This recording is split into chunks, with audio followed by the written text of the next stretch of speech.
किसी चीज़ से हार जाते हैं या फिर फेल हो जाते हैं तो वो चीज़ हमें ना एकदम तोड़ के तो चली जाती है, लेकिन ज़रूर वो हमें कुछ ना कुछ सिखा के भी जाती है। तो टीजीटी कमीशन भी कुछ ऐसा ही मेरी लाइफ में रहा है जिसने मुझे रियलाइज़ करवाया है ऐसी बहुत सारी चीज़ें जो हम किसी से बता भी नहीं सकते हैं। सबसे इम्पोर्टेंट आपका जो ये एज है वो निकलती चली जाती है। सेकंड है कि आपके फैमिली को भी आस रहती है आप लोगों से कि हाँ मेरा बच्चा ज़रूर एक ना एक दिन गवर्नमेंट एम्प्लॉय बनेगा। थर्ड ये है कि सोसाइटी हमें जीने नहीं देती है। तो बहुत सारे रीज़न्स होते हैं और जिस एज में मैं हूँ बहुत सारे एस्पिरेंट स्टूडेंट्स ऐसे होंगे जो इस एज में होंगे अबव 25, इस एज के 25 प्लस, तो वो रिलेट कर पाएंगे कि एक प्रेशर उन पे हमेशा अलग से ही साथ साथ चलता रहता है एंड और वो है आपका मैरिज, कि आपकी शादी कब होगी, इतने बड़ी हो चुकी है ना। मतलब बहुत सारी प्रॉब्लम्स आपको आगे आने वाली है। अभी सोच क्या रही हो, मतलब लड़की में ही कोई प्रॉब्लम होगा इसीलिए इनकी शादी नहीं हो रही है।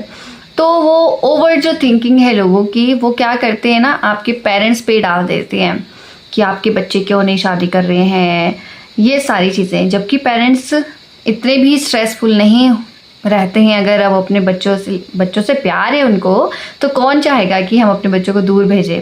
लेकिन अगर हम सोसाइटी को देखें तो सोसाइटी तो कभी जीने नहीं देती है और हमें उनके बारे में कभी सोचना भी नहीं चाहिए। लेकिन क्या होता है कि जब पेरेंट्स को बहुत कुछ सुनाया जाता है तो वो सारी चीज़ें हट फिर के घूम फिर के हम लोगों पे आती है।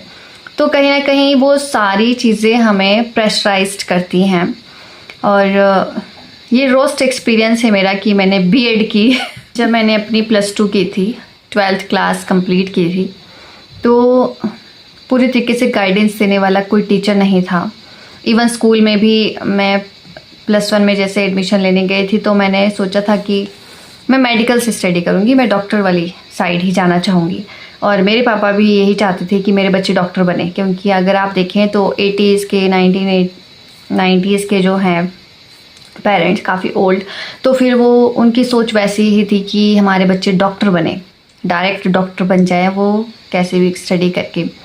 लेकिन उन्हें भी नहीं उतना पता था कि इसके लिए क्या क्या चीज़ें होती हैं। और ऑब्वियसली कि स्टूडेंट्स को भी पता नहीं होता है कि आगे हमें क्या करना है, उनके बच्चों को भी नहीं पता होता है। तो फिर मैं मेडिकल की एडमिशन के लिए गई थी, तो गवर्नमेंट स्कूल के टीचर ने ये बोला था कि आपसे नहीं होगा, देखो इसके लिए बहुत ज़्यादा टाइम चाहिए। मतलब एक तरीके से डीमोटिवेट पूरी तरीके से कि आप साइंस में आ ही ना पाए। तो पूरे तरीके से डीमोटिवेट किया उन्होंने कि आपको बहुत ज़्यादा स्टडी करनी पड़ेगी, इसके लिए इंग्लिश बहुत अच्छा होना चाहिए, आपको बहुत ज़्यादा घंटे देने पड़ेंगे, 12-12 घंटे इसमें स्टडी करनी पड़ेगी, आपकी फ़ीस बहुत ज़्यादा लग जाएगी। और बीइंग अ गर्ल मैं बहुत ज़्यादा इमोशनल हूँ और फिर मैं ऐसी हो गई कि नहीं नहीं नहीं नहीं नहीं भाई, पापा के बहुत ज़्यादा पैसे लग जाएंगे, मुझे नहीं करनी है स्टडी। और आगे इसकी बुक्स भी मैंने जब देखी उस टाइम, कब की बात कर रही हूँ मैं यार, 2015 उस टाइम की बात कर रही हूँ मैं, है ना। हाँ 2015, यस 2015 में ही थी मैं। तो फिर बड़ा मुश्किल होता है कल को कि नहीं नहीं नहीं फिर पापा इतनी फ़ीस कैसे पे करेंगे। फिर मुझे बहुत ज़्यादा वो टेंशन हो गया। और लेकिन मैं कैसे तैसे करके चली गई, क्योंकि पापा ने बोला था कि पढ़ाई करनी है, उसमें चली गई मैं मन मार के ऐसी। लेकिन जब मैं वहाँ पहुँची तो फिर एक केमिस्ट्री के मैम थे, उन्होंने जो स्टडी किया करवाया, मैं क्या ही बोलूँ। इतना तेज़ तो हमारा क्या बोलेंगे यार, बहुत ज़्यादा तेज़ स्टडी करवाई थी। मतलब हमें टाइप करते ना जैसे फास्ट, उससे भी ज़्यादा। और बोलते थे वो कि अगर क्लास में आपने छींक दिया तो आपको क्लास के बाहर जाना होगा। व्हाट, मैं सोचूं ये कैसी टीचर है। तो मतलब वो इतना ज़्यादा इरिटेट कर देते थे स्टूडेंट्स को ही कि आप वो स्टडी कर ही ना पाएँ। और अगर आप आज के टाइम में कंपेयर करो टीचर को, अगर मैं खुद को भी देखूं तो मैंने बच्चों को जितना मैंने स्टडी करवाया, मैंने बच्चों को इवन 5th क्लास से ही मोटिवेट करना स्टार्ट कर दिया था कि आपको फ्यूचर में क्या चीज़ें करनी चाहिए, क्या नहीं करनी चाहिए, आपको स्टडी में आगे क्या करना चाहिए। उनके समझ के अकॉर्डिंग मैंने वो चीज़ें समझाई। तो अकॉर्डिंग टू क्लास 6, 7, 8, 9, 10th यहाँ तक के बच्चों को मैंने समझाए हैं। बच्चे भी पूछते थे कि मैम हमें आगे क्या करना चाहिए, आप बताइए हमें। तो हम भी अपने टाइम में ऐसे पूछा करते थे, लेकिन टीचर्स के पास पता नहीं क्यों जवाब नहीं होते थे। और अगर आप यंग टीचर्स को देखें, आजकल के टीचर्स जेन ज़ी टीचर्स भी हैं है ना, तो वो काफ़ी ज़्यादा टैलेंटेड हैं और उनको पता है कि किस टाइम पे क्या बात बोलनी है और बच्चों को क्या चीज़ें मोटिवेट कर सकती है, क्या चीज़ें उनको हेल्प कर सकती है। तो इस तरीके से मेरी स्टडी आगे आगे चलती गई। लेकिन फिर +2 हो गई। फिर मुझे ये नहीं पता, मेरा तो ये भी था कि मुझे कॉलेज नहीं भेजेंगे। मैंने अपना 1 साल घर पे भी बिताया हुआ है और मैं बहुत रोई हूँ कि मुझे पढ़ाई करनी है, मुझे कैसे भी करके। कुछ फैमिली रीज़न था जिसकी वजह से वो मुझे 1 साल नहीं भेज पाए थे, लेकिन मुझे लगा कि ऐसे तो नहीं चलेगा यार, मुझे पढ़ाई करनी है। मुझे था ऐसा ना बहुत ज़्यादा कि पढ़ना है, मुझे पढ़ना है। इंटरेस्ट होता है ना बच्चे का, तो होता है कि हमें आगे भी पढ़ाया जाए। तो कुछ ऐसा ही हुआ, मैंने आगे भी पढ़ाई की और फिर जब कॉलेज भी हो गया, BA मैंने की, हो गया जी अच्छे से जैसे भी करके। उसके बाद ऐसा हो गया अब क्या करें, अब कहाँ जाएं। फिर पापा ने बोला कि आप JBT के लिए अप्लाई करो। मैंने सोचा कि JBT के लिए कैसे, मतलब क्या चीज़ होती होगी ये JBT। और फिर उसके बाद कहीं से सुना हमने कि BEd भी कुछ होता है, BEd में आप टीचर लगते हैं। तो मुझे लगा पापा JBT से अच्छा शायद ये BEd होगा। फिर थोड़ा हमने सर्च किया उसके बारे में, तब कहीं जाके पता चला कि ये 6 to 8 या फिर 6 to 10th के ही टीचर्स होते हैं। तो ये रदर दैन JBT से काफ़ी हाई लेवल के होंगे थोड़े, ऐसे उस टाइम ऐसा था। तो ऐसे करके मैंने BEd भी कर ली। और फिर जब BEd हो गई उस टाइम तो बड़ा कॉन्फिडेंस था कि हम आसानी से टीचर लग जाएंगे, हमें तो क्या ही ज़रूरत है इतना ज़्यादा पढ़ाई करने की। और उस टाइम काश में मुझे ऑफ़र भी आया था एक स्कूल से, पर इतने साल हो गए हैं, अगर हम लग जाते वहाँ पे कैसे भी करके तो फिर होप्स हो कि मैं आज गवर्नमेंट स्कूल में होती, फिक्स उसमें लग जाती है मेरी जॉब वहाँ पे। लेकिन बोलते हैं ना, जो किस्मत में नहीं लिखा आपकी वो आपको नहीं मिल सकता है।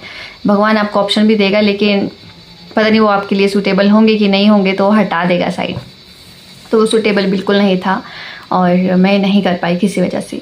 लेकिन अब BEd जब कर ली उसके बाद हम सोचते हैं कि अब वैकेंसी आ जाएगी तो हम एग्ज़ाम्स दे देंगे और आसानी से हम बन जाएंगे एक अच्छे से टीचर गवर्नमेंट स्कूल के। लेकिन धीरे धीरे पता चला कि कम से कम 4 से 5 साल लगाने के बाद भी आप टीचर तक नहीं बन सकते हैं एक गवर्नमेंट स्कूल के। हाँ, तो अब जाके वो मेरी कंडीशन है कि मैंने इतने साल अपनी स्टडी में बर्बाद किए हैं। काश मैंने एक प्रोफेशनल चीज़ में पैर रखा होता अपना, और या मुझे बहुत अच्छे से गाइडेंस मिली होती तो मैं ज़रूर उस फील्ड में जाती BEd को छोड़ के। लेकिन क्या करें, अब जब कर ली है BEd तो फिर अब यही है कि आगे हम और स्टडी करते रहें और जो भी फॉर्म्स आते रहें उन चीज़ों के लिए अप्लाई करते रहें। अब क्या कर सकते हैं हम।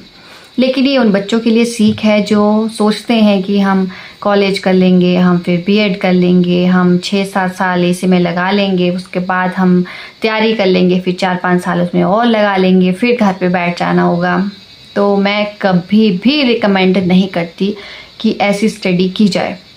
हाँ, ऐसे भी स्टूडेंट्स हैं जिन्होंने बहुत ज़्यादा एफर्ट्स लगा के, बहुत ज़्यादा मेहनत करके, प्लस लक को लेके, गुड विशेस जो भी कह सकते हैं, गॉड प्लान उनके लिए जो बना था वो सक्सेसफुल भी हुआ है। उन लोगों को वो मिली है, वो चीज़ अचीव की है उन्होंने, है ना। लेकिन अगर हम देखें तो मेरी किस्मत में तो सच में गवर्नमेंट जॉब नहीं है, मुझे लगता है।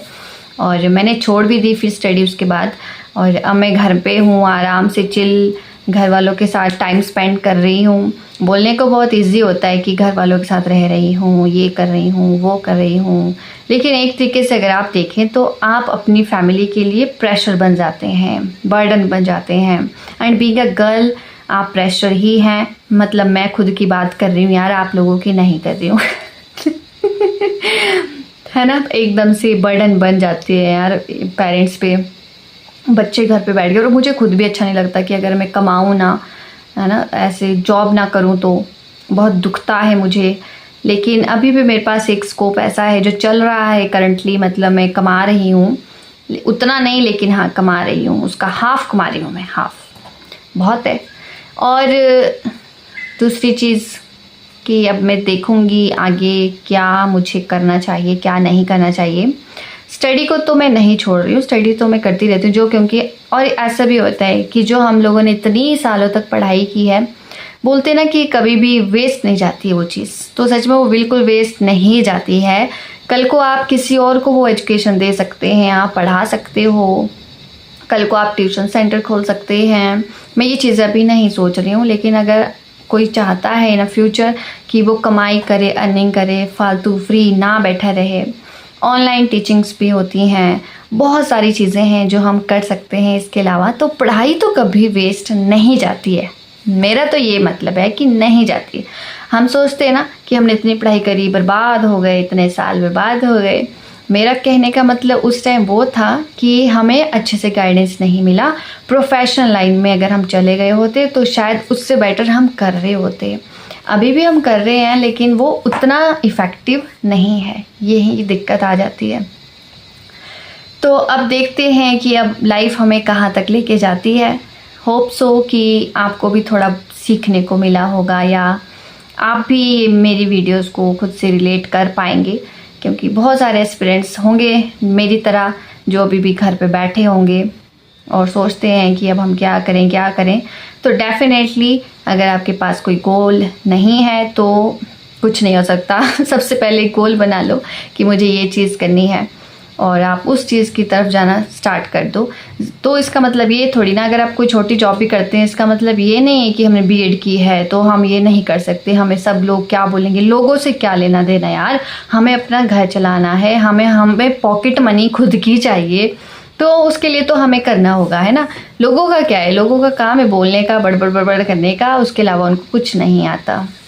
और अगर अच्छे लोग भी मिल जाते हैं तो फिर वो आपको मोटिवेट भी करते हैं, बहुत सारी गुड विशेस भी दे के जाते हैं, अच्छा भी बोल के जाते हैं, और फिर रिटर्न में हम भी उनको अच्छा ही बोलते हैं, तो अच्छा भी लगता है। मेरे भी इस चैनल पे जैसे मैंने ये टीजीटी फिर से स्टार्ट किया तो कितने सारे कमेंट्स वापस से आ गए जो काफ़ी महीनों पहले आए थे, तो ऐसा लगता है रीयूनियन एकदम से फिर से हो रहा है मेरे चैनल पे, और मुझे अच्छा भी लग रहा है। मैं एक चीज़ बताती हूँ कि मुझे ये व्लॉगिंग पसंद भी नहीं है कि आज हम कुकिंग करें, ऐसा करें, लेकिन मुझे लगा कि शायद ये चैनल ठीक होगा उसके लिए, तो शायद मैं उसके लिए भी नहीं बनी हूँ। मैं शायद मोटिवेशन देने के लिए या फिर अपनी लाइफ की स्टोरी बताने के लिए, आपको गाइडेंस देने के लिए, शायद मैं इसके लिए ही यूट्यूब पे आई हूँ, मुझे लगता है ऐसा। अभी तक मैंने जितना रियलाइज़ किया है 200-300 के आसपास वीडियोस अपलोड करके। तो hope so guys, sorry guys नहीं यार, होप सो कि हम फिर से मिलेंगे एक नेक्स्ट वीडियो के साथ। तब तक के लिए tata bye bye, take care and be motivated.